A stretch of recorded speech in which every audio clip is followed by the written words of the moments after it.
Welcome to Our Girl Relationships. We talk about the problems people face in their day-to-day lives. Let's start with the video. My parents divorced 3 months ago, and things have been incredibly hectic for me and my mother. As my father earns less than my mother in the divorce, he asked for the house we were living in. He did not get the house because I am the owner of it. He insisted that he wanted to stay in the house because it is closer to his job, while my mother can shift as my mother's office was a 3-hour drive from our home, but 30 minutes drive from my grandparents' house. As this was an amicable settlement, there weren't any papers signed, but my mother told me that I'll have to live with my dad. I hated every bit of it, but my mother, like always, told me that just because they are going through a divorce does not mean I am supposed to help my dad out, so I should simply adjust. I could have told her that I do not wish to be stuck adjusting like she was, but I held my tongue. Fast forward to now. My dad married his affair partner 2 months into the divorce, and not only that, he brought her home with him. It pissed me off seeing her in the house that I grew up in, trying to take the role of my mother, but I still did not cause a scene because of everything. I was doing my best to ignore her entire existence and mind my own business. I did not get in her way and made sure that she did not get in mine. I barely spoke with my dad, and every day after I came home from college, I would go back to my room. Now, when my father told my mother that he is divorcing her, my mother kicked him out of the house, the one good thing she did. And he lived with the AP until the court hearing was done. During this time, my mother shifted me into the master bedroom because she did not want his side chick sleeping in the same bed as she did. I understood her logic and I moved into the master bedroom. We burnt the mattress together because my mom knew that the AP had dropped by our house and she did not want me sleeping on that bed like she had to. We also threw out the couch. I caught them making out on when I was 16. So, relevant to the story, I have the master's bedroom. The bitch not only stole my dad, but also dared to sit me down on a weekend while my dad is there and tell me that she needs me to move out of the master bedroom because she is about to be 4 months pregnant and staying in the master bedroom would be incredibly comfortable for her. I looked at her audacity and I told her no. I told her that the room she sleeps in, the guest bedroom, has an attached bathroom. She would not require the master's bedroom for that, and I left the conversation because I thought I was being logical, and it made sense, but not to her. 2 days later, she told me that she is done living with me. She does not want any strangers in the house when she's pregnant and wants me to move out to the university dorms. I asked my dad if he was the one who put her up to this, and my dad said how I should look at the family and take care of the unborn child because I'm older. I laughed in their face and told the SM that she is more than welcome to leave the house if she does not like the room allotted to her. She turned to my dad and said something akin to, "You are going to let your son speak to me like that?" Before my dad could say anything, I told her that she can take him with her to whatever place that they would be better suited for, because I own this house and I do not wish to live in the same house with ungrateful people like her. She started screaming at my dad because she was under the assumption that he was the owner of the house. I told both of them that they had an hour to pack whatever they needed and I needed them to leave. I was done seeing my dad and her pretending to be a happy family in the house which they kicked my mom out of. They left eventually after screaming at me a bunch and then received calls from my mom. She said that I'm an extremely selfish person, just like my father, and I have been wondering if I was truly selfish for kicking them out. I will try to give the backstory here because a lot of you had been asking about that. I'm 22, male, and I have known about my dad's infidelity since I was 16 and walked in on him kissing a woman in our living room. He is a teacher at the local middle school, and my mother is an architect. Both of them led extremely busy lives, but I never thought that my father would stoop so low as to cheat on my mother like this. When I tried to tell my mother about it, the way she reacted made it pretty obvious that she was in denial. It was not even a subtext that my dad had been cheated on my mom for a while and my mom knew about it but refused to accept the truth. I tried to tell her about this whole situation repeatedly, but she refused to listen. She simply could not fathom the idea that her high school sweetheart was over her.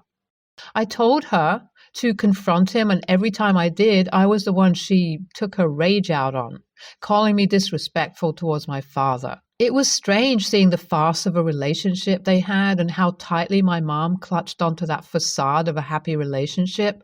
It was sad.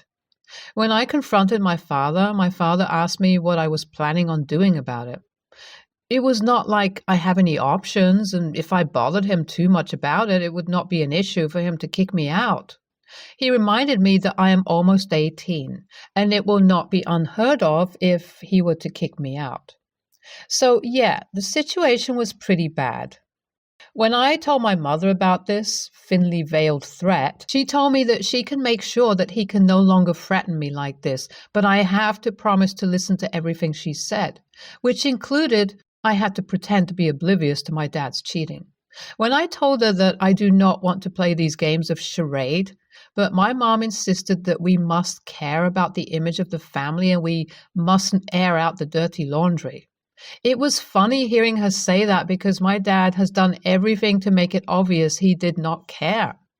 I had no idea why she cared, but I wanted to respect her wishes, so I agreed. My mom was the owner of the house, so it was pretty easy changing the ownership. That's pretty much how I ended up with a house in my name. The reason why I couldn't move out of my house was that I am a self-funded student. My home is near my university, and I am working my way through college to graduate without a huge student debt. It would have been extremely hard on me if I were to move out. That's why my dad could threaten me. But as far as everything else is going, my mom is still upset with me because of the fiasco I did. My dad has been calling me names because how dare I kick him and his expecting a fair partner on the streets. But I have got a feeling he's madder at me for making sure his bitch of a wife knew what lying bastard he is because he didn't bother telling her that the house was mine even though he knew. My grandparents, Mom's parents, learned about what I did and told me that they want to have a chat with me. I don't know if I want to go there as my mom is living with them right now. Honestly, I have no idea why my mother decided to move out the way she did, but it is what it is. Should I do it? I don't want to have her call me selfish to my face again because I do not think that I was. My mom is moving back with me. I went over to my grandparents' house after uni. It's a 3-hour drive from my uni, and I planned on staying over for the weekend. My grandparents looked angry with me, and I understood their attitude. The conversation was very tense, and I was genuinely worried that they were going to go off on me. When Mom came back after work, she was surprised to see me, but she didn't look angry anymore. We hugged after 2 months of barely being able to see each other, and I, low-key, felt emotional. She festered over me a little, talking about how I looked tired and stressed, which is true. I wasn't taking care of myself that much, and having AP in my house was irritating. I told her that I'll take care of myself now and that I don't have to deal with AP and Dad. That brought a shift in the mood. She insisted that I was rude for behaving the way I did. I was supposed to be mature and responsible. I told her that I was both because I did take care of the person I loved. She refused and started saying how kicking an expecting woman out on the streets was not me taking care of her. That's when my grandparents interjected. They told her to understand that kicking out that woman wasn't the best way of showing my love, but given she did ruin my mom's marriage, it's only fair that she gets the same. Karma is a bitch, and it was time for her to get served. I am paraphrasing, but that is pretty much how this went. My mother seemed to consider what they were saying. I told Mom that she owned the house before I did, and she was the one who paid for it. Dad did nothing to help her out, and instead cheated on her. There's no reason why she must be nice to him or his AP when he hasn't shown the same decree. I asked her to come home with me, and my grandparents agreed. They told her to go home with me. My mom said she'll think about it, and last night she told me that she will. So we will be driving home tomorrow, and as far as Dad is concerned, last I heard that he is moving in with AP into her parents' basement, so that's pretty much it. You are NTAOP. The only a-hole in this story is your dad. He cheated on your mom and then moved into the same house with his affair partner? He's so entitled. Mom is too harsh on you, OP. You are NTA. I would have done the same. My daughter and I have had our fair share of difficulties. We get along better now, but since I don't see her as often as I'd like to, the times when we do see each other is important. She usually celebrates Christmas with my family since her mom is an agnostic Jew, and it's an important time for us. My daughter was previously my son and came out as transgender to me 2 years ago. I honestly blame the last Christmas she spent with my family for her telling her mother so long before me. I think she has been uncomfortable with my family and missed the past few years because my family reacted badly about her coming out as being attracted to men. She doesn't want to be called gay now, as in she sees herself as a straight girl. The last Christmas she celebrated with us. It was my mistake for telling them at all, but I didn't know how to cope with it at the time. They were saying some things to her which weren't right, especially since she was really just a kid, and she reacted by crying and literally running out, which just escalated everything. At first, I was excited to have her agree to Christmas with my family again, but now I'm realizing that what happened is going to be that, but much worse. I don't want to see my daughter crying again, and I want to improve our relationship. My solution seems to be causing more issues.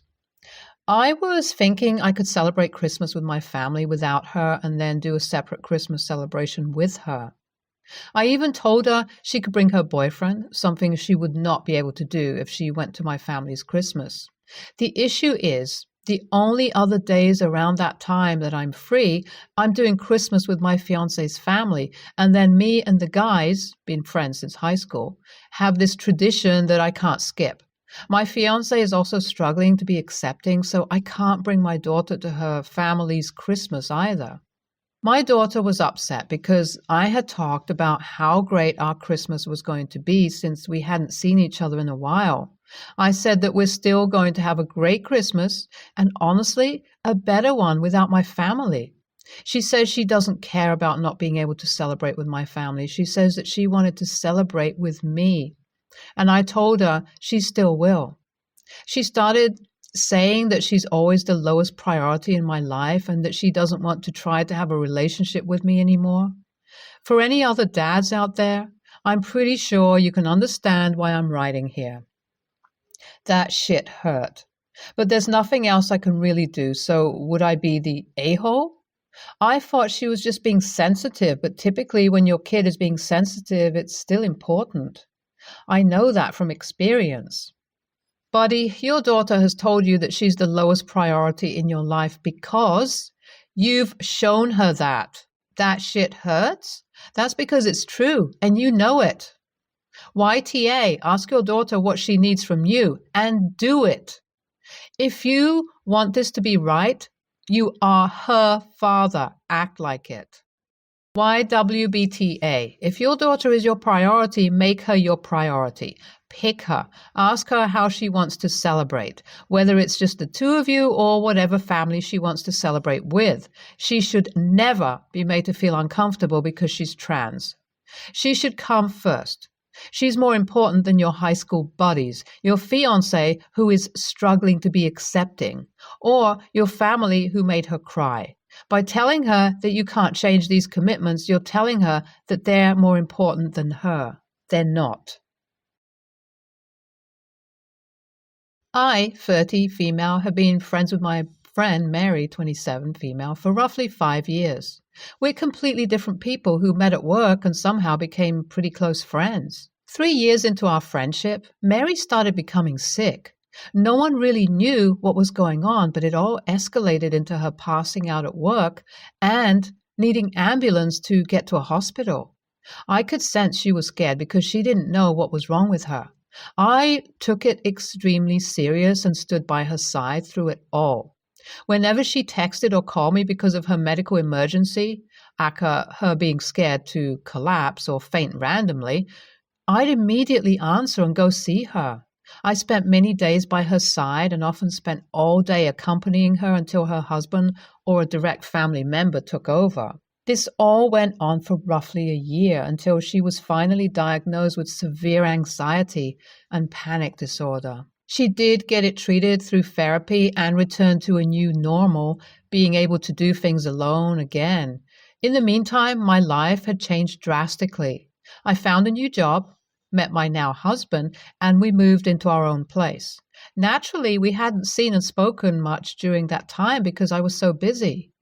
Anyway, I found out that Mary's condition had gotten worse recently when she called me in the middle of the night asking me to accompany her until her husband would be back from work. I did go to see her, and upon asking her why therapy was no longer helping, she claimed she quit therapy because she wanted to get through it on her own.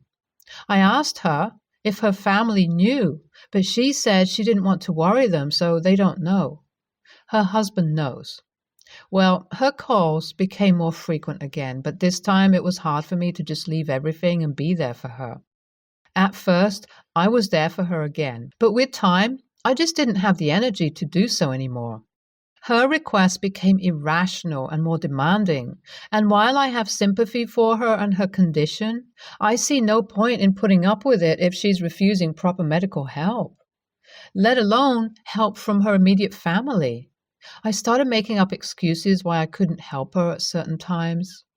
It all boiled down to last Thursday when I got a message from her at 4 a.m. asking me to take her to her parents' place because she was having a medical emergency. I saw the message, but I ignored it because I just couldn't take it anymore. In fact, I ghosted her and went back to sleep. The next day, I pretended to have slept through her text and found out she had managed to stay at home until her husband got there, but she didn't fail to make me feel bad for ignoring her messages. She's given me the cold shoulder since. I know she's mad I didn't answer or help her when she needed me. I do feel guilty, but I thought if it really was an emergency, she could call an ambulance. So Reddit AITA for ignoring my friend during another one of her medical emergencies? NTA at all. So many people feel so entitled to make their medical problems other people's responsibilities, whether it may be mental or physical. I also do sympathize with Mary, and I understand how much you have tried to help, but she needs to understand that you are not her on-call caretaker. If she wants that, then she needs to look into a professional or a consenting adult that is okay with playing such a role. Clearly, you have started to put up your boundaries, and I commend you for that. She isn't thinking about how this can affect your own physical and mental health as well as those around you, like your husband, and potential future pets and children. I would suggest just having a conversation with her about it and explaining how you are simply not capable of playing this role for her. Although you want to be a part of her life and support her, you cannot be who she calls every time. Your friend is very manipulative, and it is not your fault that she refuses to get the help she needs. She's using you as a scapegoat since she has no one else to blame her problems on, and now this is her use for you. Nothing more. You are not a source of comfort for this woman. She wants someone to buy her victim story and to play the blame game when they refuse to comply. I would suggest you go fully no contact. She is a very abusive person by giving you the cold shoulder the one time you wouldn't be at her beck and call, and that says a lot more about her and her condition than what she says about herself. I firmly believe this woman has a serious mental illness. You need to cut her out of your life. It will continue to escalate with a person like this. She needs help that no average person can provide. NTA.